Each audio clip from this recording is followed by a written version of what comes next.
Muy buenas tardes a todos, bienvenidos a nuestro tercer encuentro de prospectiva jurídica. El día de hoy vamos a tener una mesa muy interesante sobre la perspectiva de la filosofía del derecho. Antes que nada, agradecer a nuestra directora, Sonia Venegas, y a la Secretaría General por dejarnos llevar este evento. De igual manera, agradecer al Seminario de Filosofía por ayudarnos en este evento. Como primer tema hablaríamos de la cartografía de los días del futuro del pasado en filosofía del derecho, silencios del formalismo, voces de la argumentación, por el doctor Gustavo Castañeda Camacho. Buenas tardes, doctor. ¿Qué tal? Muy buenas tardes. Sí, Bueno, pues antes de comenzar, me gustaría leer una breve semblanza del doctor Gustavo Eduardo Castañeda, si me lo permite usted. Licenciado, maestro y doctor en Derecho, con mención honorífica por la Facultad de Derecho de la UNAM. Ha cursado el máster Democracia y Gobierno en la Universidad Autónoma de Madrid. Cuenta con estudios de posgrado en Derecho Internacional y Relaciones Internacionales por la Universidad Complutense de Madrid. Ha realizado estancias de investigación en la Universidad de Rosario, en Colombia, y en el Instituto Internacional de Sociología Jurídica de Oñati, País Vasco, bajo la supervisión del profesor Dr. Vicenzo Ferrari. Ha ganado las reconocidas becas de Fundación Carolina y Santander Universidades, ha publicado múltiples artículos en revistas especializadas e indaxas de derecho y capítulos de libros. Fue consultor jurídico en la Corte Constitucional de Colombia. En la Administración Pública se ha desempeñado como subdirector de Cultura y Atención en Derechos Humanos de la Secretaría de Seguridad Ciudadana. Actualmente es profesor de tiempo completo de la Facultad de Derecho y de la UNAM. En la licenciatura es titular de las materias Derechos Humanos y sus garantías, Retórica para la Interpretación y Argumentación Jurídica y Ética, y en la maestría de la División de Estudios de Posgrado imparte la materia Teoría de la Argumentación Jurídica. Miembro del Sistema Nacional de Investigadoras e Investigadores del CONACYT. Bienvenido, doctor. muchas gracias por la generosa invitación, así como por esta muy amable presentación. Y bueno, antes que nada, me gustaría agradecer al Seminario de Filosofía del Derecho por esta extraordinaria organización, este tercer encuentro de perspectiva jurídica, sobre todo agradecer a nuestro director del seminario, el doctor Jimmy Alberto Montero, así como al doctor Walter, y por supuesto, pues agradecer a quien dirige los destinos de nuestra Facultad de Derecho, la doctora Sonia Venegas. Bien, bueno, quisiera introducir brevemente el título de mi ponencia, es La cartografía de los días del futuro pasado en la filosofía del derecho, silencios del formalismo y voces de la argumentación. Introduciéndonos un poquito justo a esta idea a la que me dirijo, que es hablar un poco sobre cómo ha ido evolucionando la concepción del derecho desde una perspectiva formalista a hoy en día una parte pues, muchísimo más abierta, tendiente a la argumentación. Bien, toda teoría del derecho, déjenme decirles, pienso yo, es también una cartografía del tiempo. Es un intento por ordenar el pasado, comprender el presente y anticipar el porvenir del fenómeno jurídico. En este sentido, hablar de una cartografía de los días del futuro pasado significa recorrer las huellas que el pensamiento jurídico ha dejado en su tránsito desde los modelos clásicos hacia las nuevas formas de entender el derecho en el siglo XXI. Y bueno, durante las últimas décadas del siglo XX y en los albores del siglo XXI, las distintas concepciones del fenómeno jurídico que nosotros pues, generalmente estudiamos en la facultad, como puede ser el formalismo, el positivismo normativista, el realismo jurídico y el justnaturalismo han entrado en una profunda fase de crisis, ¿no? Y esto se trata de un cambio de época, sobre todo hablamos de un cambio de época tanto en la teoría como en la filosofía del derecho, ya que los viejos mapas del derecho, los que anteriormente nos aseguraban esas certezas, esa seguridad, parecen hoy en día ser insuficientes para orientarnos en un mundo marcado por la globalización, ¿no? Por los derechos humanos, por la inteligencia artificial y por los nuevos modelos de gobernanza. De esta manera, autores como, por ejemplo, Gustavo Zagrebelsky, que tiene una obra muy interesante de inicios de los 90, El derecho dúctil, han señalado que el derecho contemporáneo se caracteriza precisamente por esa ductilidad, esa maleabilidad constitucional, lo que significa que hoy en día las constituciones cuentan con esta capacidad de adaptarse, de transformarse ante los cambios sociales. Es justamente esta ductilidad la que exige repensar los fundamentos del derecho, así como su función social, no desde la rigidez del pasado, sino desde una visión argumentativa más flexible y abierta al futuro. Entonces, mi propósito esta tarde y en este tercer encuentro de prospectiva jurídica es ofrecer precisamente un mapa de navegación una cartografía de ese tránsito y mostrar cómo los silencios del formalismo han dado paso a las voces de la argumentación y cómo ese desplazamiento se configura hoy en día en una teoría jurídica prospectiva que es capaz de mirar hacia adelante sin perder de vista el rigor del pensamiento filosófico. Bueno, entonces, pensemos por un momento en el formalismo jurídico, ¿no? Esta concepción que, como ustedes bien saben, se extendió sobre todo a lo largo del siglo XIX y que en su sentido más clásico, el formalismo parte de una idea aparentemente interesante y noble, ¿no? Es el hecho de que el derecho consiste en un conjunto de reglas preexistentes al aplicador y que garantizan la certeza y la previsibilidad de las decisiones. Bien, bajo este modelo, pensemos en el caso de los jueces, de los operadores jurídicos, pues ellos no tienen la posibilidad de crear derecho, solamente aplican mecánicamente las normas, no deliberan, no argumentan, solamente subsumen los hechos bajo una norma general. Entonces, el razonamiento judicial, según esta concepción, se reduce básicamente a un silogismo, ¿no? Ustedes lo conocen bien: premisa mayor, que es la norma general; premisa menor, los hechos del caso; y finalmente la conclusión que podemos obtener, conclusión de carácter deductivo a partir de estas dos premisas, ¿no? Que sería evidentemente una consecuencia en términos jurídicos. Así que en apariencia el formalismo es muy racional y seguro, ¿no? Pero este esquema tan útil para un Estado de derecho legislativo, pensemos sobre todo en este modelo de Estado que surge en el siglo XIX, particular de esos momentos históricos, ¿no? Sobre todo tratando de acabar con muchos de los abusos de los absolutismos presentes en el siglo XVIII, bueno, pues termina convirtiéndose ese formalismo en una también cárcel conceptual, si me permiten utilizar este término. Así que al negar por un lado, la deliberación, el formalismo viene a silenciar esa dimensión humana, esa dimensión política del derecho y, por supuesto, también la parte moral, que en muchas ocasiones es negada tanto por los formalismos como por el positivismo jurídico que sostiene la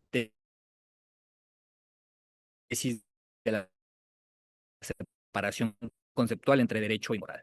Entonces, un ejemplo clásico de este es precisamente el caso 94, cuando un inocente fue condenado por traición a partir de un expediente cerrado y una interpretación estrictamente literal de la ley militar.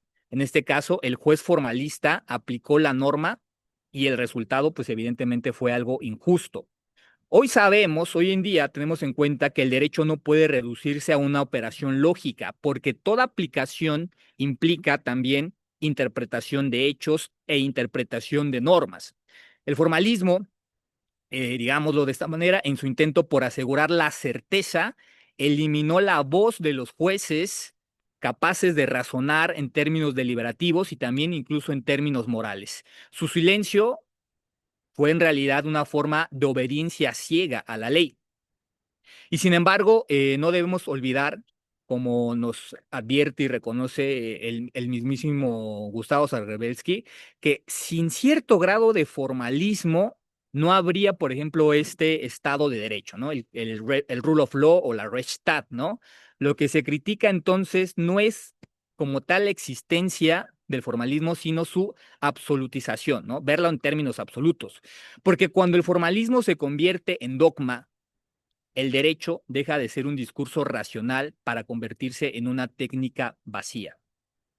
Entonces, fíjense, por otro lado, hablando ahora del positivismo, ¿no? Haciendo este recorrido de este mapeo, esta cartografía de las distintas concepciones. El positivismo, por su parte, que hay que tomar también en cuenta eso, positivismo no es lo mismo que formalismo, ¿no? Positivismo es otra concepción aparte del derecho. Y tenemos, por ejemplo, el positivismo normativista, que intentó superar a este formalismo dotando al derecho de una estructura científica. Y en este caso tenemos a grandes representantes del positivismo. Por un lado tenemos a Hans Kelsen, por el otro tenemos al profesor Hart. Y bueno, en el caso de Kelsen, en esta obra, La teoría pura del derecho de 1934, como saben, él quiso aislar lo jurídico de toda contaminación, ¿no? Así lo veía él quizá, de tipo política, de tipo moral, ¿no? Para Kelsen la validez de las normas dependía de su creación, de esa conformidad de acuerdo a un procedimiento jerárquico, ¿no? Stufenbau, ese ordenamiento escalonado, y no tanto de su contenido moral, ético o político que podría llegar a tener el derecho, ¿no? Es más, él trataba de vaciarlo.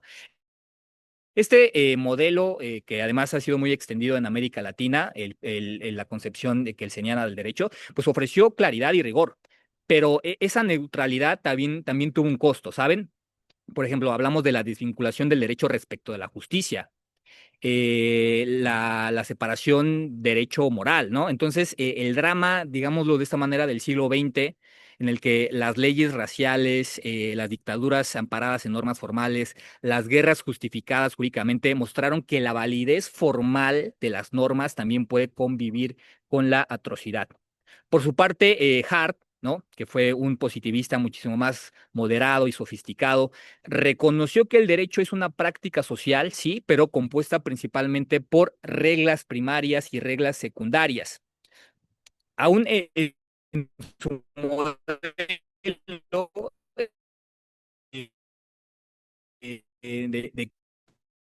Kelsen, incluso todavía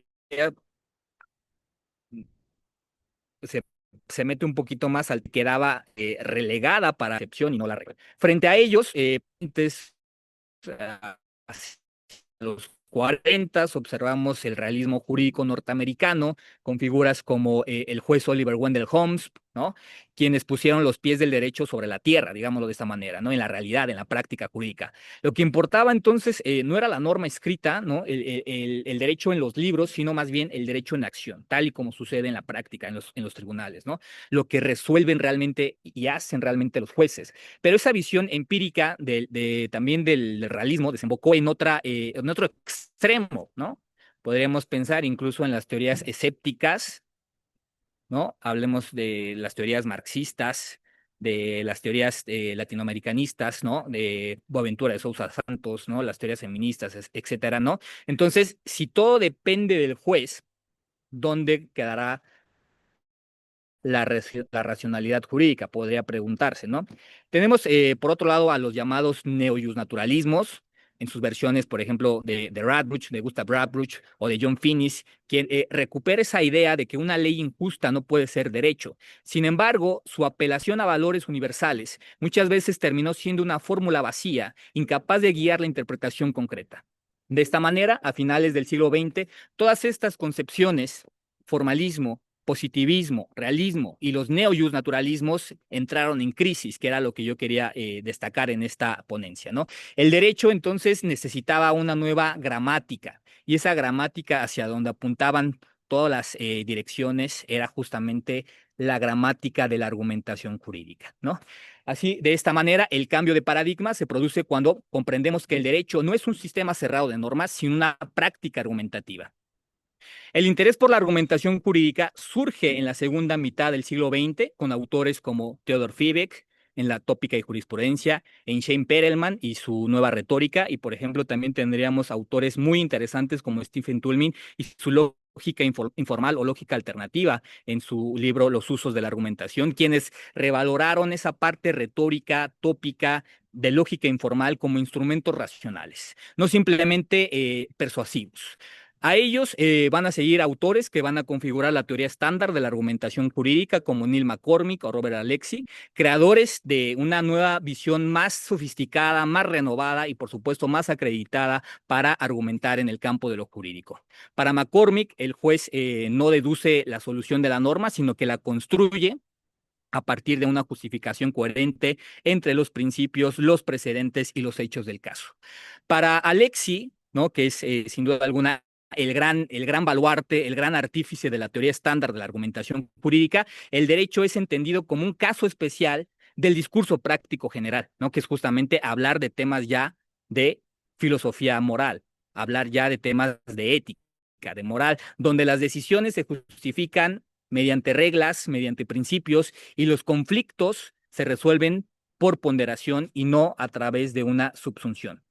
Un ejemplo ilustrativo, pues lo podemos ver, por ejemplo, en una corte constitucional, cuando tiene que deliberar entre la libertad de expresión y el derecho al honor.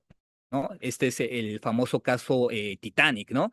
Que analiza el profesor Robert Alexi, ¿no? No puede simplemente aplicar una norma porque ambos tienen rango constitucional, la libertad de expresión, así como también el derecho al honor, ¿no? Entonces, el juez va a tener que ponderar, argumentar, justificar por qué en ese caso concreto, en ese KDP, un principio prevalece sobre el otro, ¿no? Que debe de ser caso por caso. De esta suerte, la argumentación convierte al juez en intérprete activo del derecho y no un simple ejecutor de la norma. Y al hacerlo, transforma la concepción misma del derecho de un sistema autoritario para pasar ahora a una práctica deliberativa, ¿no? En este sentido, y haciendo esta cartografía así muy breve de lo que han sido las concepciones del derecho, Ronald Working, otro autor fundamental, nos aporta precisamente con estas concepciones más complejas todavía la idea del derecho como una integridad, proponiendo que las decisiones judiciales deben de ser coherentes con el conjunto de principios que mejor justifiquen la práctica jurídica de una comunidad. No se trata entonces de aplicar reglas, sino de contar una historia jurídica coherente. Eso es lo que nos va a decir Working. El derecho entonces se concibe como un proceso comunicativo en el que los intérpretes dialogan con la Constitución, con la moral y también con los valores de la misma sociedad. Bien, ya para ir casi cerrando con esta participación, creo que tengo 25 minutos, ¿no? Por lo que nos dijeron, ya tengo 21 minutos, me quedan 4. Este giro argumentativo del cual estamos hablando coincide también con la emergencia de otras concepciones que algunos autores denominan como neoconstitucionalismo o pospositivismo. La realidad es que a veces son etiquetas y no se ponen de acuerdo cuál es la denominación correcta de alguna de estas concepciones, pero lo que sí creo y es cierto es que estamos frente a un nuevo modelo del derecho. Y este fenómeno que, como señalaba Zagrebelsky en el derecho dúctil, marca el paso del Estado legislativo de derecho, característico del siglo XIX, ahora a un Estado constitucional de derecho y también donde hay primacía entre principios y valores. Mientras que el primero, el Estado legislativo de derecho, se apoyaba en la supremacía de la ley, el segundo, el Estado constitucional de derecho, se funda en la supremacía de la Constitución. Algo que, claro, nos resulta muy obvio, pero para nosotros hoy en día, antes no era así. Entonces, la Constitución era entendida no solamente, o es entendida, mejor dicho, como una norma formal, sí, pero también como un código moral y político que expresa los valores de toda una comunidad democrática. De esta manera, el neoconstitucionalismo supone tres transformaciones fundamentales: de la ley al principio, de las normas generales, ¿no? Que ceden su centralidad a los principios constitucionales, y también del juez pasivo al juez deliberativo, donde ahora la interpretación sustituye a la aplicación subsuntiva de las normas. Y por supuesto también hablar de una de las tesis más polémicas y más interesantes, y esa es una de las cosas a las que yo más me he dedicado, que es justamente analizar la tesis de la conexión necesaria entre derecho y moral, ¿no? Entonces, este cambio se expresa en la práctica de tribunales constitucionales, justamente como es el caso de la Corte Constitucional de Colombia, o lo podemos también ver aquí en nuestra Suprema Corte de Justicia de la Nación, tras la reforma en materia de derechos humanos del 2011, que ha convertido, pues, a la argumentación, a la ponderación, en una herramienta también de control democrático, ¿no? Este neoconstitucionalismo, también hay que decirlo, no elimina al positivismo, pero lo trasciende. Mientras el positivismo veía a la norma escrita como la única fuente del derecho, ahora con el neoconstitucionalismo ve a la argumentación basada en principios y bueno, ve a esos principios como la verdadera legitimidad de las decisiones. Sin embargo, como nosotros, como ustedes, quienes me escuchan y como yo, sabemos que en América Latina este paradigma enfrenta algunas resistencias, ¿no? Todavía hay una ala positivista recalcitrante, ¿no? Que lo vemos en las facultades, que lo vemos en los tribunales, en las prácticas judiciales, etcétera. Existe una cultura todavía jurídica muy formalista, una práctica judicial que privilegia la cita de los artículos sobre la construcción de razones. Entonces, esta rematerialización constitucional, tal y como la señalaba Zagrebelsky, es todavía, me parece, una promesa y que faltan algunos pasos para convertirla en una realidad tangible. Ya para cerrar, quiero hablar un poquito de cuál considero es el futuro de la filosofía del derecho a partir de esta cartografía breve que hemos hecho. Me parece que el futuro de la filosofía del derecho no está en la búsqueda de un nuevo ismo, si lo podemos denominar de esa manera, sino que tenemos que buscar el fortalecimiento de una ración jurídica deliberativa. Una teoría jurídica prospectiva, entonces, debe de asumir que el derecho es una práctica comunicativa en permanente transformación y que su legitimidad depende de la calidad de las razones que se ofrecen a la ciudadanía. En los próximos años, ¿no? Y ustedes ya lo están viendo, los jóvenes estudiosos que hoy en día nos escuchan, el derecho enfrentará desafíos inéditos, ¿no? Tenemos el tema de la inteligencia artificial para la toma de las decisiones judiciales, la gobernanza de los algoritmos, el impacto de la biotecnología, las crisis ambientales, los conflictos culturales también, ¿no? Todos estos problemas requieren de un pensamiento jurídico crítico, pero que también que sea flexible, que sea inclusivo y que sea argumentativo. El derecho, ¿no? No puede ser el derecho basado únicamente en la obediencia ciega, sino debe de ser un derecho que se construya a partir del diálogo y a partir de la razón. Debe entenderse entonces el derecho como un espacio de deliberación pública, ¿no? Esa es mi visión a futuro, donde los intérpretes, los operadores jurídicos, jueces, abogados, legisladores y también nosotros, los ciudadanos, participemos en la construcción racional de lo justo.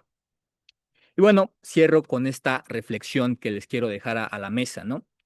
Si el formalismo quiso hacer de los jueces máquinas, la argumentación le devuelve esa condición humana.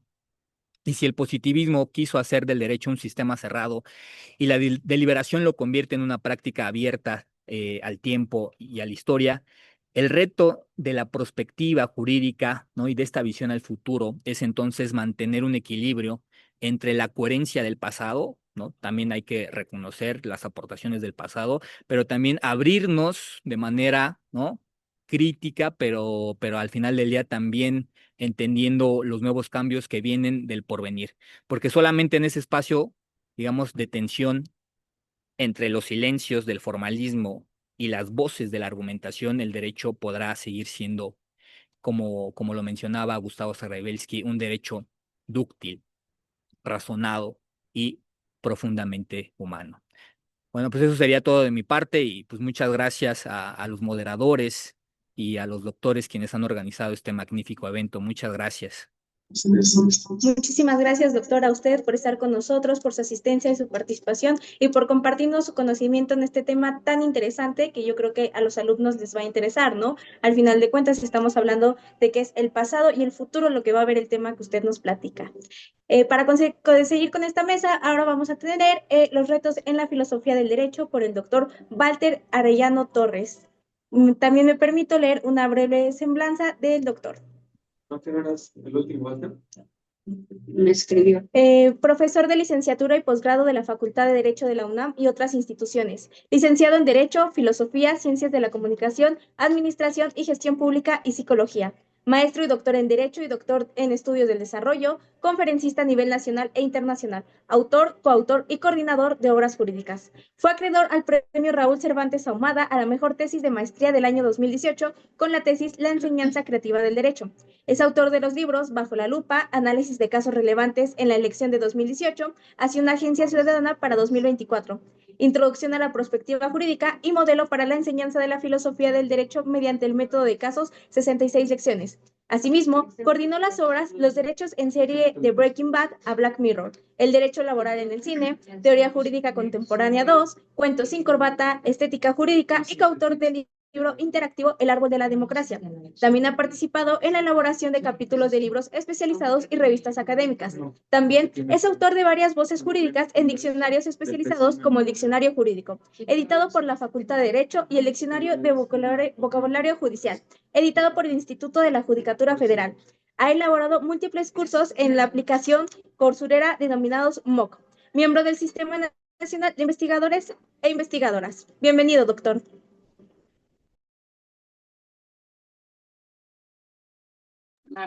Perdonen ustedes, denme 2 segunditos. Dos segunditos, ahorita continúo con mi ponencia, 2 segundos, por favor.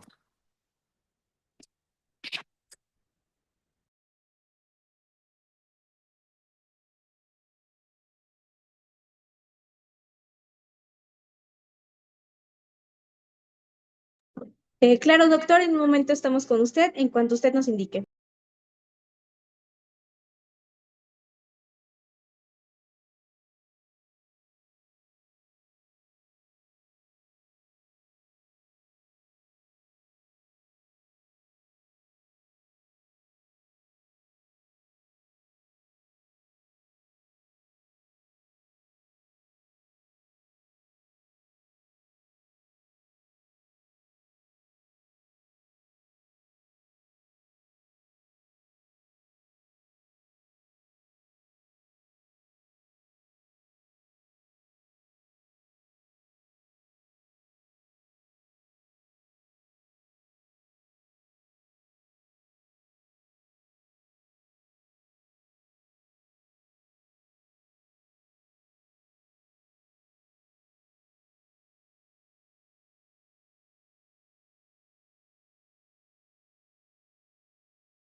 Una disculpa a todos y a todas. Estamos con la evaluación de del posgrado. Me tocó a mí hacer una entrevista y desafortunadamente no pude atender al llamado puntualmente, pero aquí estamos para hablar justamente acerca de los retos de la filosofía del derecho, ¿no? En nuestro contexto contemporáneo, ¿no? Para ello, pues antes que cualquier otra cosa, yo quisiera pues saludar a todos mis alumnos, mis alumnas, estudiantes también de la Facultad de Derecho y público en general, y por supuesto expresar mi más alto honor de compartir esta segunda mesa del tercer encuentro de prospectiva con destacados académicos, como es el caso del doctor Castañeda y por supuesto de mi gran amigo, el maestro Juan José Sirión Lee, ¿no? A quien le mando un afectuoso saludo, ambos mi admiración y respeto, por supuesto.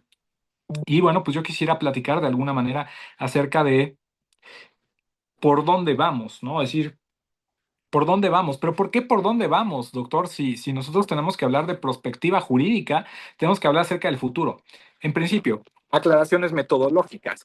Para que nosotros hablemos acerca de prospectiva jurídica, tenemos que dejar muy bien claro una cosa. La prospectiva, como bien decía la doctora Steines el día de ayer, nada tiene que ver con el estudio del futuro. Es algo que justamente discutía con mis alumnos de filosofía del derecho, porque el futuro no es objeto de estudio. Es decir, el futuro no lo tenemos aquí para estudiarlo, como sí podemos tener ciertos fenómenos que están sucediendo o que suceden en nuestro devenir pasado o presente, ¿no? Pero el futuro, pues en realidad no puede ser un objeto de estudio porque como tal el futuro no existe. ¿Qué sí existe? Las tendencias que de alguna manera parecen dirigirse hacia un futuro a corto, mediano o largo plazo. En ese sentido, cuando nosotros hablamos de prospectiva jurídica, nosotros nos referimos a una disciplina de carácter esencialmente filosófico que lo que busca es estudiar las tendencias para poder lograr diseñar escenarios viables, deseables y futuros a partir de la comprensión del pasado y, por supuesto,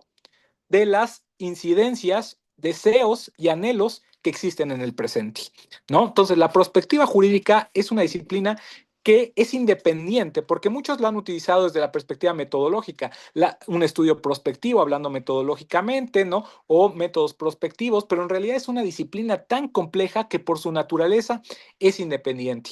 Y por supuesto, dentro de las áreas de la filosofía del derecho, yo también ubicaría a la prospectiva jurídica, ¿no? ¿Por qué ubicaría la prospectiva jurídica como una rama independiente y no como dependiente de la metodología jurídica? Porque de alguna manera tiene un objeto puro, un objeto de estudio propio y por supuesto contribuciones doctrinales, ¿no? En esta asignatura, así como objetivos puntuales, es decir, una teleología, un sustento ético, un sustento metodológico, un sustento, por supuesto, incluso de carácter ontológico. Entonces, cuando nosotros hablamos acerca de la prospectiva jurídica, estamos frente a una rama de la filosofía del derecho, la cual no habríamos de soslayar, ¿no? Porque pensar o problematizar las tendencias que nos llevan al futuro y analizar de alguna forma los deseos, anhelos para pensar hacia dónde queremos dirigir nuestros esfuerzos para generar escenarios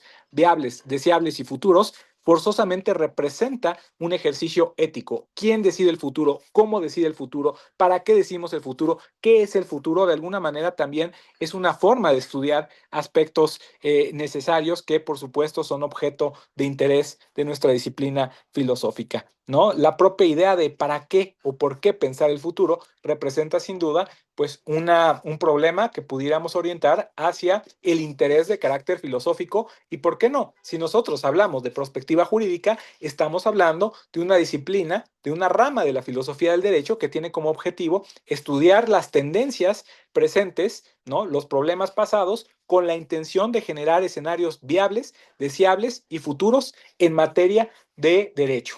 ¿Quién hace prospectiva jurídica? Nosotros pensaríamos que la prospectiva jurídica simplemente la hace una persona legisladora, pues al final del día, por medio de las legislaciones, por medio de las leyes, es como se sientan los precedentes de dónde queremos dirigir la atención hacia el futuro, pero no necesariamente son las personas legisladoras las únicas que hacen prospectiva jurídica. ¿Quiénes más hacen prospectiva jurídica? Por supuesto, las personas juzgadoras. Un juez debe de pensar los alcances prospectivos de su sentencia, es decir, cuáles son las tendencias presentes argumentativas, de discurso, por supuesto, de análisis judicial, ¿no? De reflexión jurídica en materia de doctrina y sobre todo dirigir, ¿no? Su atención acerca de cómo estoy pensando el futuro. En ese sentido, yo he insistido mucho que las personas que son juzgadoras, sobre todo que tienen esa posibilidad de imponer criterios en diferentes situaciones circuntextuales, pues de alguna manera también son responsables de pensar sus sentencias, no solamente como si la estuvieran dirigiendo a personas que están frente a él en el presente, sino también pensar que con esa misma sentencia se va a juzgar a alguien en el futuro. Permítanme ponerles un ejemplo, ¿no? En 1940 y tantos me llamaba mucho la atención una tesis aislada que para mí, desde mi perspectiva contextual, era aberrante, ¿no? La pueden buscar ustedes. Esta jurisprudencia decía, el honor de la mujer. Una mujer deja de ser honorable por haber pernoctado fuera del hogar familiar a sus 17 años o sus 15 años, no recuerdo cuánto de edad decía, ¿no? Y desde ese momento no se honorable. Eso era la tesis. Imagínense nauseabundo que parece en nuestro contexto esa tesis. Si los jueces quisieron esa tesis, o el juez que firma esa tesis, hubiera pensado prospectivamente, es decir, las tendencias que venían, ¿qué pasaba en ese contexto? Empezaban las primeras luchas feministas, ¿no? Creo que ya iban en la segunda ola.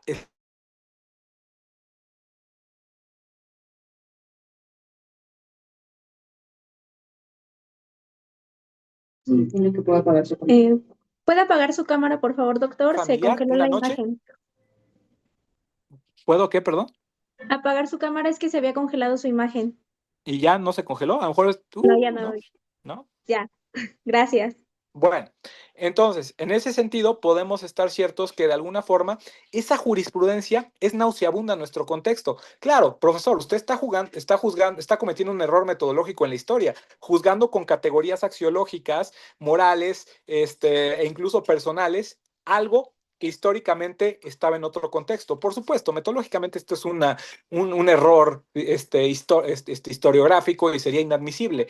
Pero yo lo que les quiero hacer pensar con este ejemplo hasta qué punto ese juez no atendió a las tendencias de su contexto. Es decir, que ese juez de alguna manera se dirigía a pensar la idea del voto femenino, por ejemplo, que se avecinaba y por supuesto no pensó justamente en esta emancipación que cada vez era más notoria, pues justamente de las luchas feministas y particularmente de la mujer, ¿no? Entonces, yo me imagino un juez que piensa en categorías prospectivas cuando se imagina un ente del futuro y cómo es ese ente hipotético del futuro juzgaría sus propias sentencias, ¿no? Entonces, no solamente el legislador hace prospectiva, los jueces hacen prospectiva, los legisladores hacen prospectiva, las personas que están en la administración pública hacen prospectiva. De hecho, alguna vez escuché una frase que eso era lo que distinguía a un auténtico estadista de un simple gobernante, la capacidad de ver a futuro, ¿no? ¿Cuántas veces no hemos dicho que se adelantó a su tiempo, ¿no? O este presidente realmente era un estadista porque tuvo la capacidad no pensar en las coyunturas, sino también en el futuro,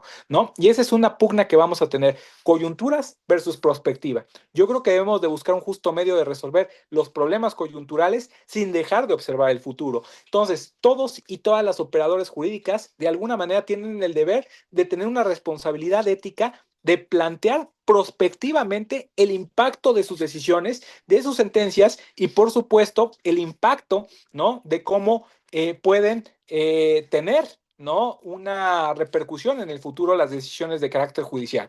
Oiga, profesor, usted ha mencionado a legisladores, ha mencionado a juzgadores y ha mencionado a la administración pública, pero de alguna manera no ha mencionado a los académicos. Por supuesto, las personas que estamos en la academia también tenemos la responsabilidad inexcusable de hacer estudios prospectivos, ¿no? No solamente hacer estudios prospectivos en el rama de nuestra especialidad, sino también estudios prospectivos de hacia dónde va la academia, cuáles son las tendencias. Ayer hablamos acerca de la crisis de la universidad en el contexto de la inteligencia artificial. Ya no es un problema prospectivo, es un problema coyuntural, ¿no? ¿Cuáles son los problemas prospectivos? ¿Hacia dónde van las tendencias? ¿No? Entonces, todos estamos obligados a hacer prospectiva. Finalmente, yo quisiera, pues de alguna manera, plantearles como último punto de mi ponencia y tal vez el más extenso, no canté en victoria, todavía no se acaba esto, quisiera plantearles de alguna manera cuáles son los retos que yo considero que son más importantes, ¿no?, en materia de prospectiva jurídica, ¿no? En ese sentido, pues yo creo que tenemos que empezar a detectar las megatendencias, algo que empieza a generar problemas en el presente que tiene una tendencia hacia el futuro, ¿no? En principio, la propiedad intelectual. La propiedad intelectual empieza a generar un problema derivado de otra coyuntura, la inteligencia artificial, ¿no? Ya no queda claro exactamente si vamos a regresar a ese contexto en donde la propiedad intelectual no era estrictamente importante, sino la obra en sí, ¿no? Ahora vemos que pues la inteligencia artificial ha permitido hacer unas combinaciones bastante abstractas en la que de alguna manera yo podría ahorita componer una canción con pura inteligencia artificial, ponerle la voz de Kurt Cobain y ponerle la banda El Recodo de fondo, ¿no? Una cosa artística que ni siquiera me exige a mí conocer la técnica, ¿no? Lo cual pues puede poner en velo o en situación la propiedad intelectual, o puedo yo generar un prompt para hacer un libro, pero ese libro puede estar de alguna manera muy alejado de ser sujeto a protección pues, de alguna manera por la propiedad intelectual, ¿no? Tenemos ahorita software muy buenos, la UNAM nos obsequia uno, ¿no? Una suscripción que es a un software que se llama Compilatio, que nos permite detectar coincidencias incluso de la inteligencia artificial, pero tenemos ese reto, ¿no? El tema de la propiedad intelectual. El tema, por supuesto, de los metaversos. Ese es uno de los problemas más grandes.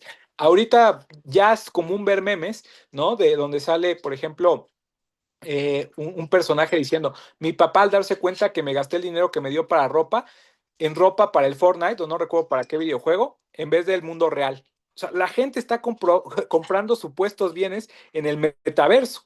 Esto no solamente es de videojuegos o de cualquier otra cosa, sino también empieza a haber discusiones acerca del impacto psicológico en los videojuegos.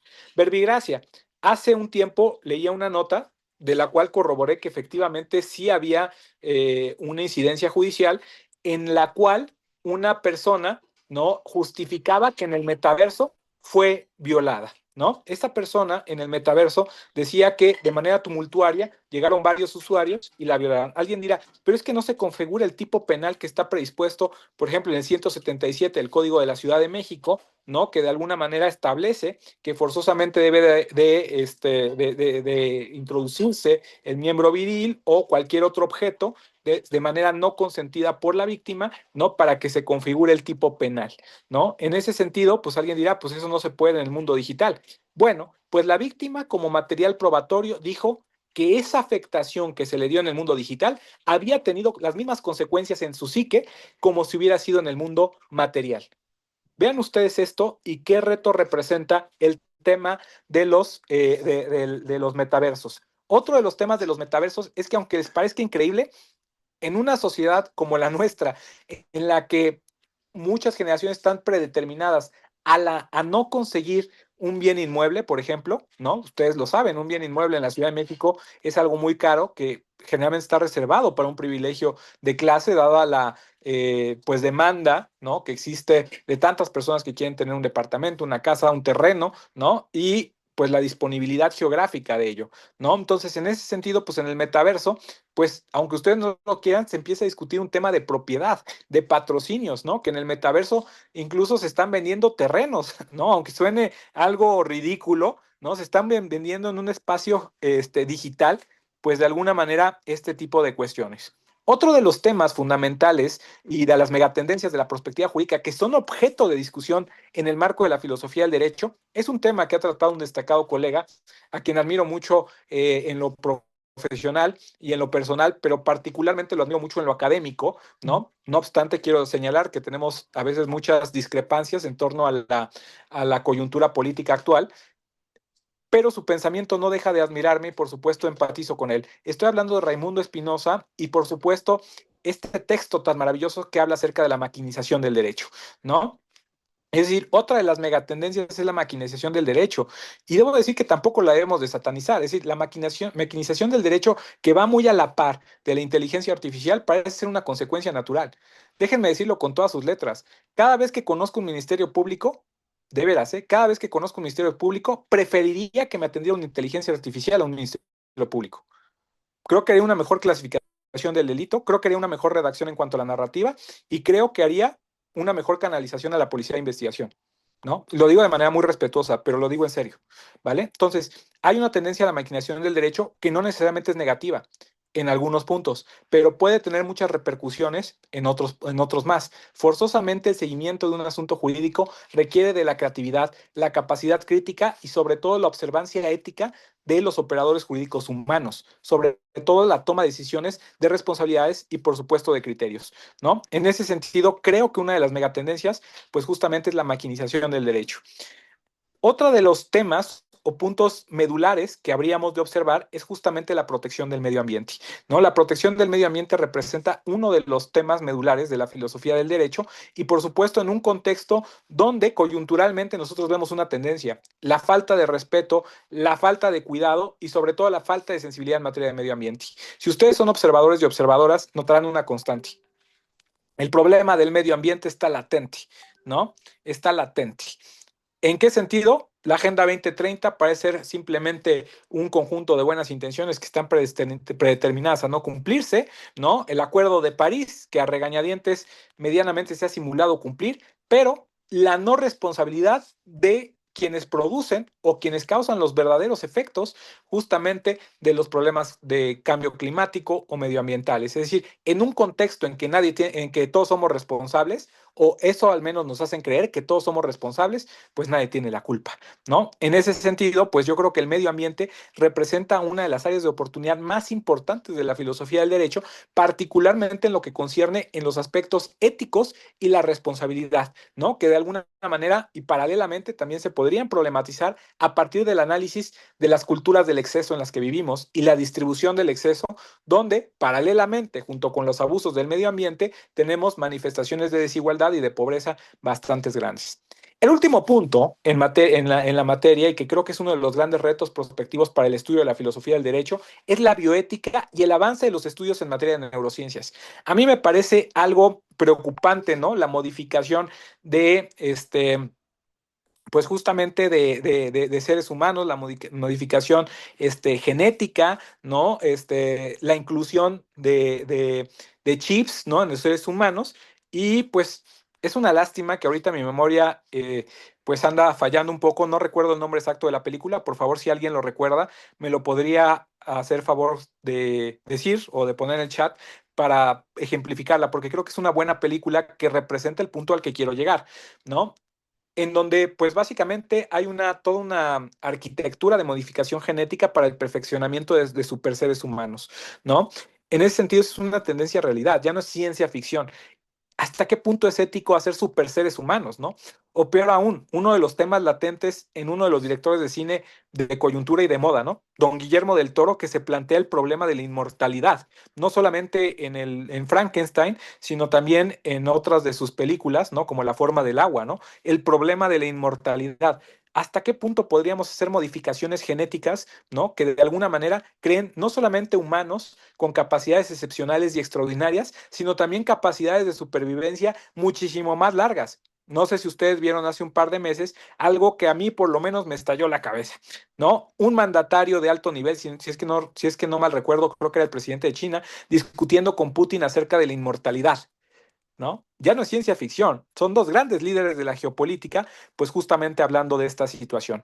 Entonces, pues la bioética de alguna manera y el avance de los estudios en materia de neurociencias, en materia de modificación genética, son uno de los temas coyunturales que no debemos dejar de observar y que por supuesto representan un estudio para los filósofos del derecho y filósofas del derecho que van a problematizar la conveniencia o no de que legislativamente estos problemas tengan una regulación o no la tengan, que dicho sea de paso, hasta el día de hoy no tenemos todavía una regulación directa en materia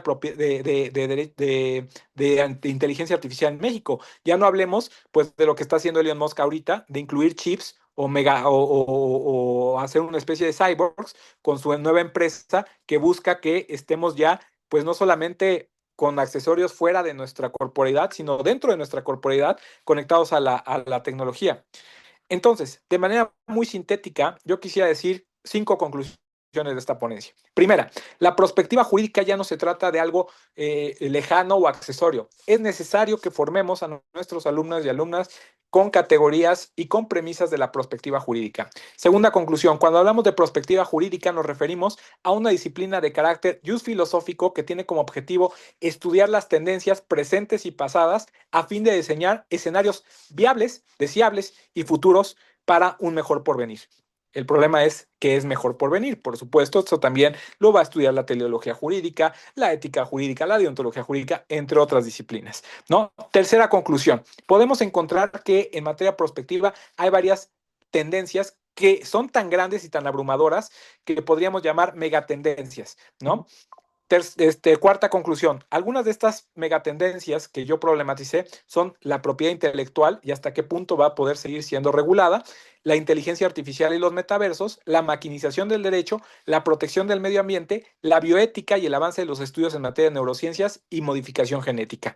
Y como quinta conclusión, es menester que en nuestros trabajos de investigación, ¿no?, incluyamos un estudio prospectivo, si es posible o si nuestros propios objetivos así lo permiten, acerca de hacia dónde tienden a ir y qué escenarios viables, deseables y futuros queremos generar para nuestras propuestas académicas. En ese sentido, también me gustaría concluir que no solamente las personas legisladoras, juzgadoras o administradoras públicas se encargan de o tienen la obligación de hacer o pensar, de hacer estudios prospectivos o pensar prospectivamente, sino que también las personas que estamos en la academia tenemos deontológicamente ese deber de pensar no solamente en las coyunturas, sino también en qué se nos avecina, ¿no? Francamente, iba a agregar otro punto que era la importancia del respeto al libre desarrollo de la personalidad, que creo que también es un problema prospectivo, que es coyuntural, pero que también se tiene que analizar prospectivamente. Pero estoy frente a un experto en la materia que ha estudiado de manera muy profunda y muy directa el tema del libre desarrollo de la personalidad, sus límites y sus alcances, así que no quise, como diría mi querido maestro, el maestro Jimmy Montero, regar el tepache y por eso pues dejo que hable el especialista, que es el maestro Juan José Ciarón Lee, que de veras él ha hecho estudios muy profundos, muy complejos respecto el tema del libre desarrollo de la personalidad y por supuesto vinculado, ¿no?, a ciertas violaciones a derechos que nos abruman en nuestro contexto, ¿no? Por ejemplo, esa persecución inaudita que han hecho en contra del vapeo, ¿no? Sin más, yo quisiera agradecer la generosidad de su atención. Sin duda ha sido un placer compartir esta mesa y por supuesto apagaré mi cámara como me lo indicó Tania una vez terminada mi intervención para que no se vaya a congelar otra vez esa imagen, ¿no? Y escucharé de manera muy atenta a mi querido amigo y admirado académico, el maestro Juan José Sirión Lee. No me gustaría finalizar sin agradecer al maestro Jimmy Alberto Montero, ¿no?, coordinador del evento, y por supuesto también a Carla Yosajandi Sánchez Barrón y por supuesto a Tania Silverio Valdés. Les mando un fuerte abrazo y muchas gracias por esta magnífica coordinación. Querido doctor Lee, va a ser un privilegio, un honor como siempre escucharle. Un abrazo a todos y a todas. Muchas gracias. Muchísimas gracias a usted, doctor Walter. En verdad, su participación nos abre una puerta más grande, ¿no? Sobre todo en este tema que es la comida del día a día en nuestra actualidad, que es la propiedad intelectual y todo lo que es avances tecnológicos que estamos viendo, ¿no? Como ya nos dio la introducción el doctor Walter, nuestro siguiente tema es el derecho al libre desarrollo versus derecho a la salud. ¿Hasta dónde la salud pública justifica las prohibiciones a la libertad de decisión? Este tema lo va a abordar el maestro Juan José Sirion Lee, del cual también me permito leer una breve semblanza. Licenciado en Derecho por la Universidad Intercontinental, maestro en Derecho por la UNAM, candidato a doctor en la UNAM, profesor de Filosofía del Derecho en la UNAM, profesor de Argumentación Jurídica en la Universidad La Salle y de Sistemas Jurídicos Contemporáneos en la División de Estudios de Posgrados de la UNAM, especialista en Derechos de Libertad Individual, abogado postulante. Actualmente ha promovido amparos contra la prohibición del uso de vaporizadores en México, obteniendo sentencias favorables. Ha conseguido amparos en favor del uso personal y recreativo de cannabis, ponente invitado en foros de la Cámara de Diputados Federal y de las legislaturas locales en defensa de los derechos fundamentales de las libertades individuales. Asesor jurídico de diversas empresas del mercado del vapeo, ha impulsado estrategias y políticas en México y América Latina para buscar la correcta regulación de estos productos. Autor del libro El concepto de reducción de daños y los derechos humanos. Bienvenido, maestro. Muchas gracias. Muchísimas gracias. Gracias por permitirme participar en este encuentro. Muchísimas gracias al maestro Montero. Como ya los doctores Castañeda y Arellano hablaron de la perspectiva jurídica, yo quiero irme ya a un tema un poco más mundano. Las cuestiones que tienen que ver con aserciones filosóficas, como lo hicieron los que me antecedieron, son muy importantes, pero bueno, en esta ocasión yo quiero tratar un tema así muy puntual, muy material, ¿sí? Para cuestionarnos algunas cosas, ¿no? Y quiero empezar esto con una afirmación. La afirmación es: debemos entender que en México existe un nuevo paradigma para definir y proteger los derechos humanos. Desafortunadamente, cuando pensamos en la noción de los derechos humanos desde una perspectiva filosófica, nos es muy difícil alejarnos de la materialidad y de la política que tiene que ver con la forma en que los derechos humanos se entienden. ¿Sí? La ponencia tiene que ver con esta situación que estamos viviendo, con esta prohibición que se hizo a nivel constitucional de la comercialización de los cigarros electrónicos, vapeadores o vaporizadores, como quieran decirles, por parte de una iniciativa que originalmente venía del presidente López Obrador y que finalmente se concretó en diciembre del año 2024 con la legislatura, que todos sabemos que tiene mayoría del partido que está en el gobierno, y que trae como consecuencia una situación en la que podemos y debemos analizar cómo se entienden los derechos humanos en este país, ¿sí? Cuando nosotros pensamos en un Estado democrático, siempre consideramos que en un Estado democrático, sabemos que el de nosotros no es así como que el gran Estado democrático, pero cuando pensamos desde una perspectiva teórica en un Estado democrático, entendemos que el gobierno debe de estar para prohibir aquellas conductas que son indispensables en su prohibición, ¿sí? Para que exista un orden social correcto, ¿no? Entonces, mientras menos se mete un Estado en una prohibición o en prohibir conductas, pues se supone que estamos en una mejor condición, porque lo que se debe de privilegiar en estos estados democráticos es la libertad individual, ¿sí? Desafortunadamente, lo que hemos visto en un contexto global es que precisamente las tendencias de izquierda son las que buscan más prohibiciones en nuestros estados. Los que se dicen ser más liberales en el sentido de libertades individuales son los que buscan más prohibiciones. En el caso de los vaporizadores, que vale la pena destacar que se deben de entender contrariamente a lo que dice el gobierno, y yo podría debatir con cualquiera de ustedes que considere que lo que nos ha dicho el gobierno es verdad, lo podríamos debatir pues con pruebas, con argumentos jurídicos o argumentos científicos. Contrariamente a lo que ha dicho nuestro gobierno, estos dispositivos, tanto los vaporizadores como los cigarros electrónicos que utilizan un pequeño cigarrillo que contiene tabaco y ahora lo que pueden ver en las tiendas, que son esas bolsitas de nicotina, todos estos dispositivos entran dentro del concepto de reducción de daños.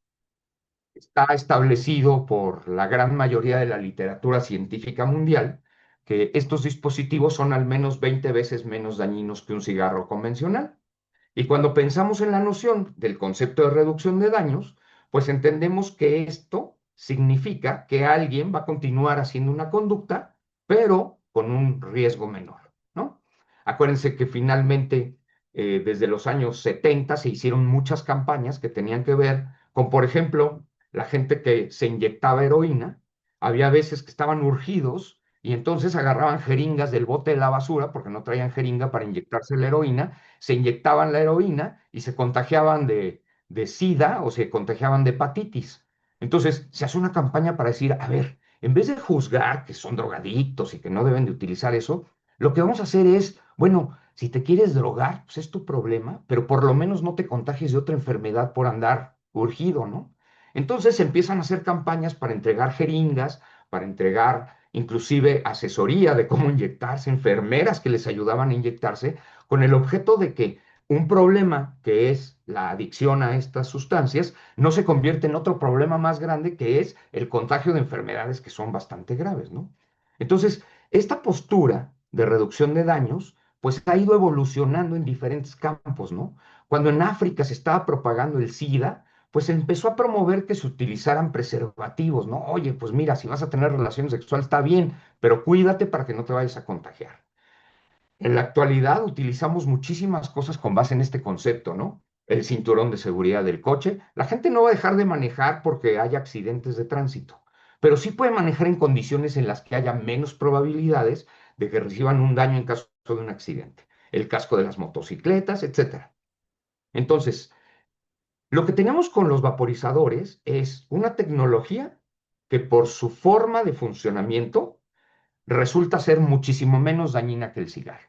Sin embargo, las cuestiones ideológicas han tratado de equipararlo en daño y además de buscar sus prohibiciones, sobre todo en países como México, que son al final del camino los que reciben dinero extranjero para tratar de aplicar estas posturas, ¿no?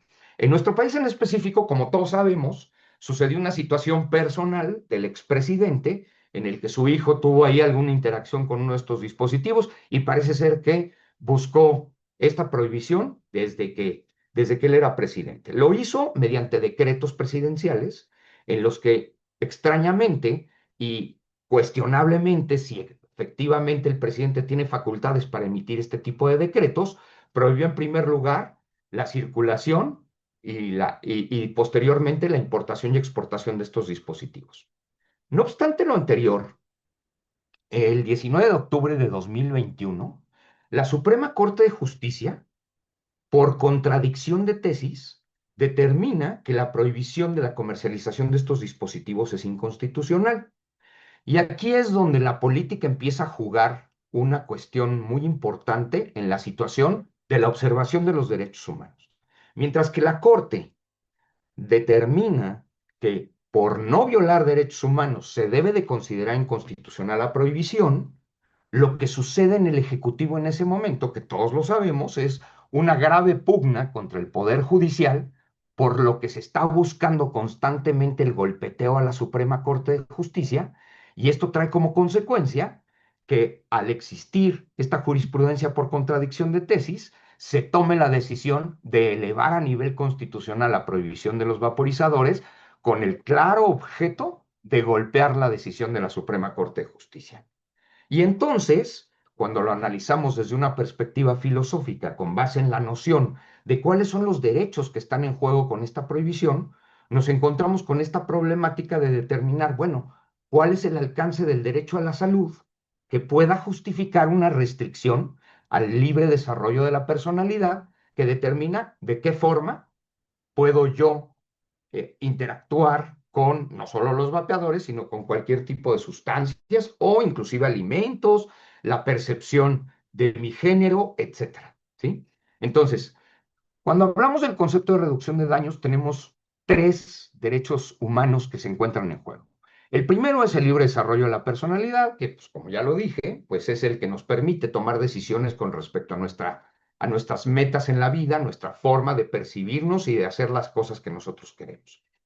Por el otro lado está el derecho a la salud, y ahí es donde me quiero centrar un poco en esta plática, ¿no? Cuando nosotros pensamos en el derecho a la salud, lo primero que tenemos que pensar es que, pues, es un derecho, ¿sí? No es una obligación. Por lo tanto, la imposición de un estilo de vida desde una perspectiva de salud, obviamente va en contra del concepto de libre desarrollo de la personalidad.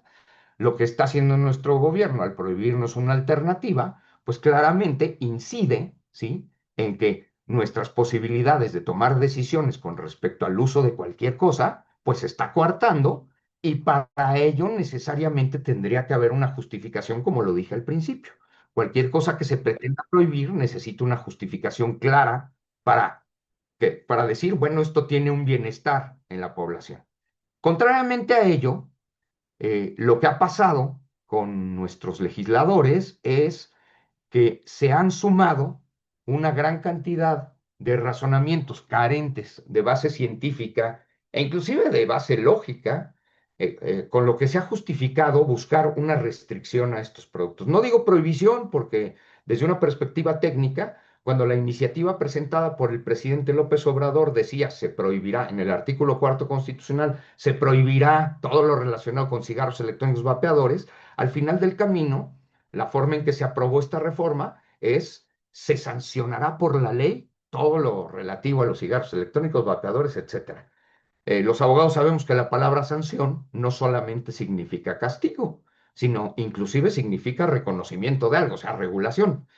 El problema, como se los digo, es cómo lo entienden nuestros legisladores. Cuando el doctor Dworkin afirma que la noción de justicia en nuestras sociedades modernas es la de una justicia política, pues tiene que ver con esto, ¿no? No es la búsqueda de la justicia como una noción de valor desde una perspectiva filosófica, sino cuál es la percepción de justicia particular que tiene una persona o un grupo político en este caso, ¿no? Entonces, en el momento en el que se empiezan a hacer las discusiones y se afirman cosas que no existen, ¿cómo podemos sostener una prohibición con base en puras cosas que son claramente mentira? Por ejemplo, ¿no? Si yo dijera voy a prohibir el uso de lentes oscuros porque el cielo es rojo, pues yo podría aprobar una norma de esa naturaleza porque tengo la mayoría. Sin embargo, carece de sustento material desde cualquier perspectiva. Y entonces, ¿hasta dónde esa norma debería de poder ser aplicable? Ya saben en la configuración política que tenemos, ¿no? Cuando leyeron mis antecedentes, he ganado muchos amparos contra la prohibición, por supuesto. ¿Por qué? Pues porque esta prohibición era carente de bases materiales, científicas y legales. ¿Sí?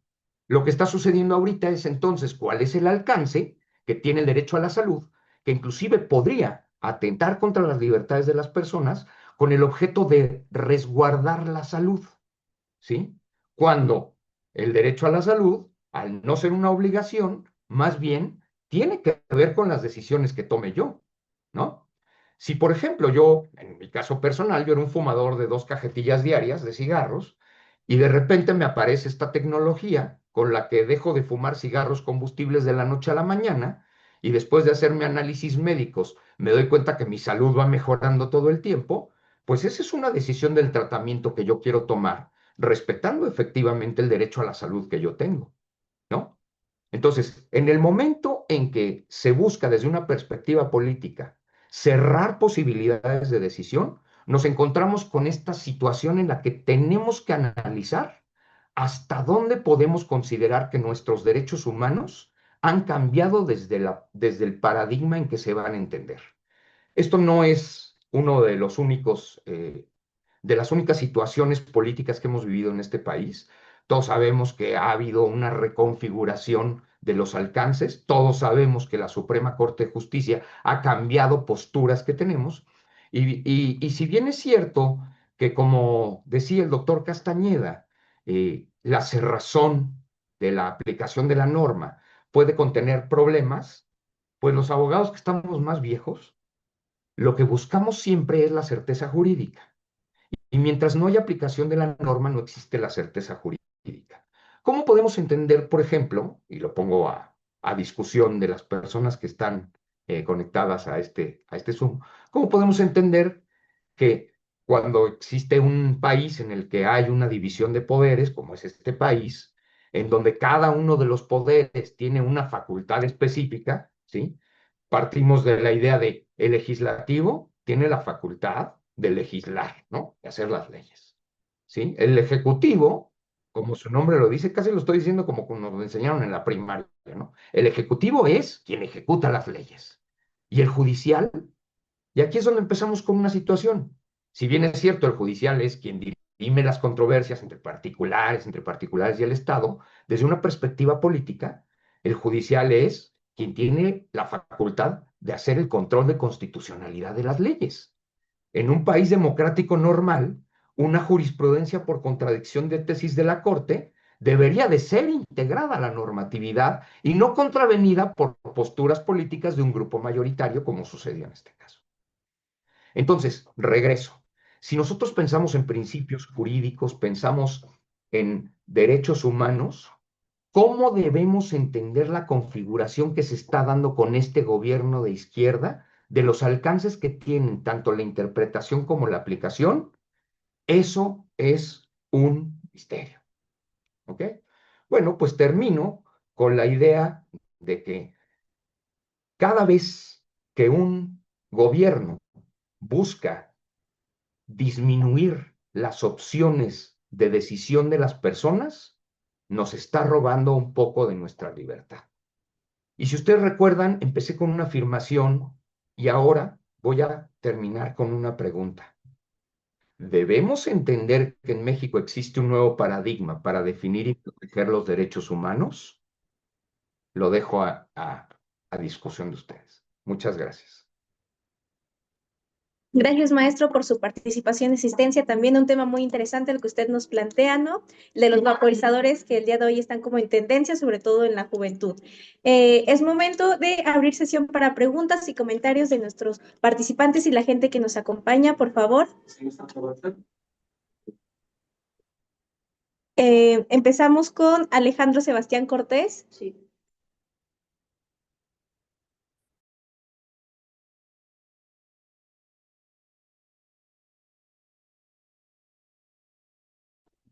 Hola, ¿no se escucha mucho ruido? No, adelante, no se escucha mucho ruido. Ok, bueno, únicamente para comentar y agradecer que se toquen este tipo de temas que son relevantes para la juventud, que realmente pues son cosas que sí nos afectan en la actualidad. Pues únicamente como comentario para agradecer que se toquen este tipo de temas en esta sesión. Muchísimas gracias, Alejandro, por tu participación. Seguimos con la sesión de preguntas. A quien le interese participar, por favor, que alce la mano. El maestro Jimmy tiene la mano. Maestro Jimmy, por favor. Muchas gracias. Bueno, primero que nada, quiero agradecer, por supuesto, la participación de los doctores Gustavo Castañeda, Walter Arellano, Juan José Sirión Lee. De verdad, una espléndida mesa donde se ponen a discusión, pues, tres temas que, vaya, coinciden en el tema que es de la mesa sobre prospectiva jurídica, ¿no? Quiero remitirme muy brevemente. Por ejemplo, el tema del doctor Castañeda a mí me interesó muchísimo porque nos hace una retrospectiva de lo que ha sido la filosofía jurídica en el siglo XX a partir de sus grandes temas y sus grandes autores.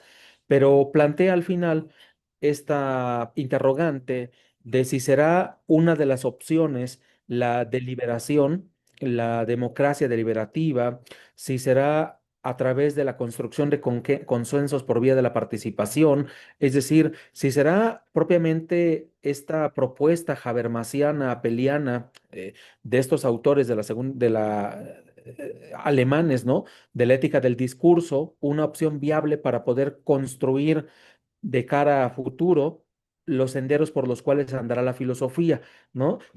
Yo diría, sí, por supuesto, ¿no? Desde el punto de vista filosófico, me parece que es espléndida esta propuesta, ¿no? De la construcción consensual de soluciones. Sin embargo, ateniéndonos a la circunstancia concreta, como cerró el maestro Juan José Sirión Lee, preguntándonos, ¿es esto una verdadera democracia? ¿es esto el verdadero respeto a los derechos humanos? Pues tendría algunas dudas, ¿no? Es decir, filosóficamente me parece viable, fácticamente me quedo con algunas dudas y reservas, ¿no? Lo que planteaba, por ejemplo, el doctor Walter Arellano, ¿no? En relación, por ejemplo, a cuál es la tarea de la prospectiva jurídica. Y creo que muy acertadamente lo ha dicho porque así lo ha puesto además en el libro que acompaña al MOOC que desarrolló sobre prospectiva jurídica, que bueno, hacer prospectiva no es efectivamente tener una esferita aquí, como le llaman, la esfera mágica de poder adivinar y ver el futuro, sino más bien es el hecho de que a partir del conocimiento del presente se puedan desarrollar y proponer caminos viables, tanto para el ámbito y la tarea y quehacer legislativo, como para el ámbito y quehacer judicial y, por supuesto, en la tarea del Poder Ejecutivo, en tratándose de estas tres instituciones. En tratándose, por ejemplo, de la tarea que tenemos los docentes, pues por supuesto que tenemos un gran reto que justo ayer la mesa fue dedicada a ello, que es cómo incorporar adecuadamente las nuevas tecnologías en los procesos de enseñanza, en los procesos formativos de las nuevas generaciones de abogadas y de abogados. Me refiero particularmente a la inteligencia artificial, pero lo mismo me refiero a a las neurotecnologías, que constituyen todo un reto y abren horizontes de posibilidades insospechados hasta hace algunos años, ¿no? En relación a este tercer tema, por ejemplo, el doctor Juan José Sirión Lee, vaya, creo que pone el dedo en la llaga respecto de, uno, eh, ¿qué ocurre cuando tenemos una corte que efectivamente resuelve por contradicción de tesis refiriéndose a este carácter que no puede establecerse una prohibición respecto de los cigarrillos electrónicos, pero tenemos un gobierno que es de una opinión distinta, ¿no? En un juego democrático donde las instituciones tienen un peso específico, pues uno diría, a ver, la Corte está para ejercer control jurisdiccional, control constitucional y para poder indicarnos hacia dónde tengamos que ir, ¿no? Y el Ejecutivo, pues está para poder proveer para la debida observancia de las leyes. ¿Sí me explico? Pero aquí parece ser que más bien el camino y el sendero por andar lo marca el Ejecutivo y no lo marcó el judicial, ¿no? Lo cual nos deja justamente con esas preguntas que señalaba el maestro Juan José Sirión Lee. O sea, ¿cómo vamos a entender los derechos humanos, ¿no? Y un poco parafraseando a Ronald Dworkin en los derechos en serio, si nos tomamos en serio los derechos humanos, ¿qué no estaríamos dispuestos a atender lo que la Corte resolvió y no atender lo que el Ejecutivo establece a través de la facultad que le confiere la Constitución para poder emitir decretos y poder presentar iniciativas de ley y con ello el proceso legislativo que quede a cargo de esta institución, pues cree una ley que contraría lo que había establecido antes la Corte? Creo que son grandes temas que podemos nosotros ir discutiendo y sobre todo prospectivamente hacia dónde andaremos con todas estas modificaciones que han ocurrido recientemente, ¿no? Entonces, reitero, por supuesto, la felicitación para quienes han conformado esta mesa y muchas gracias de verdad por su amabilidad, por su gentileza, por su tiempo para poder participar en este tercer encuentro sobre prospectiva jurídica. Muy amables.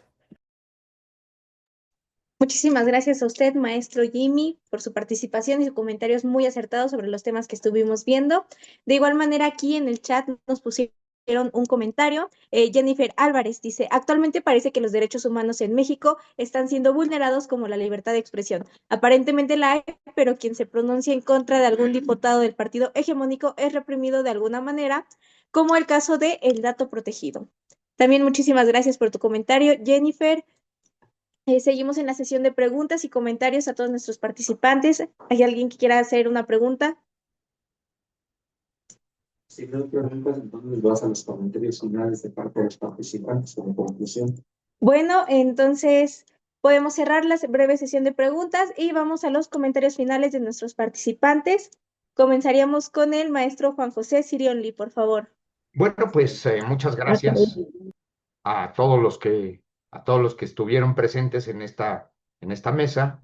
Y yo nada más quiero dejar esta idea. A los abogados nos gusta la certeza jurídica, no nos gusta la cerrazón.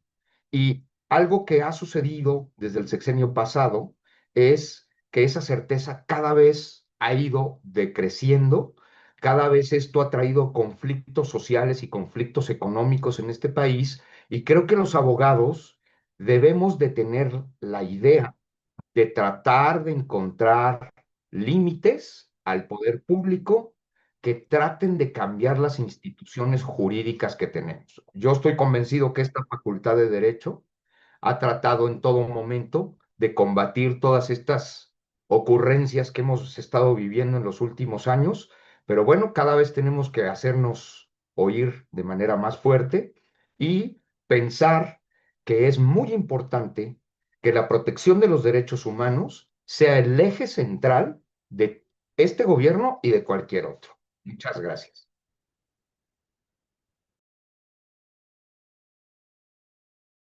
Muchísimas gracias, maestro Juan José. Muy acertada su participación, sobre todo muy relacionado con el tema que usted nos estuvo planteando.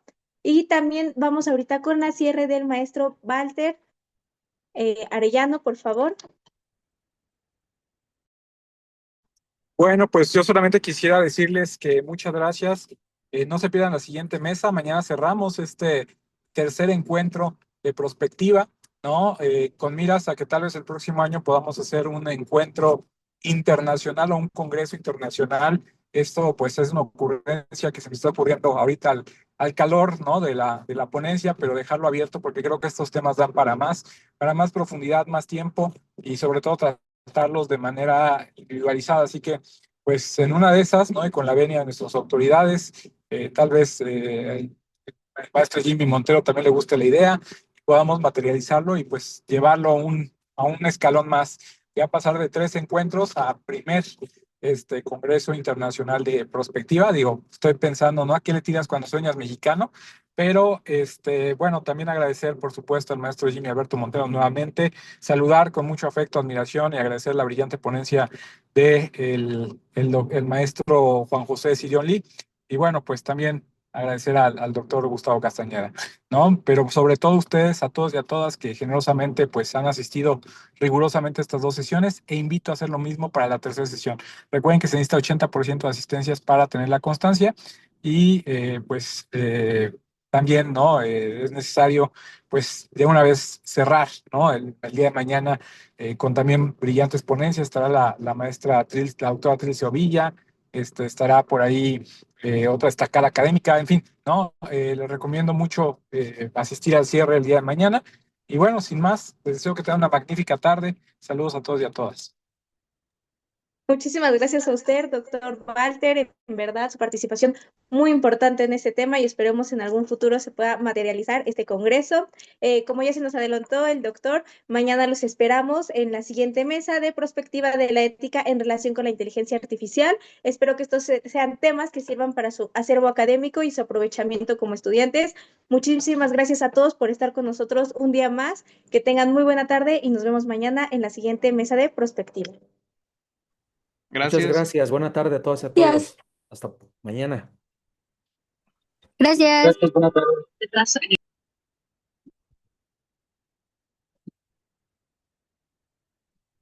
Vas adelantándose.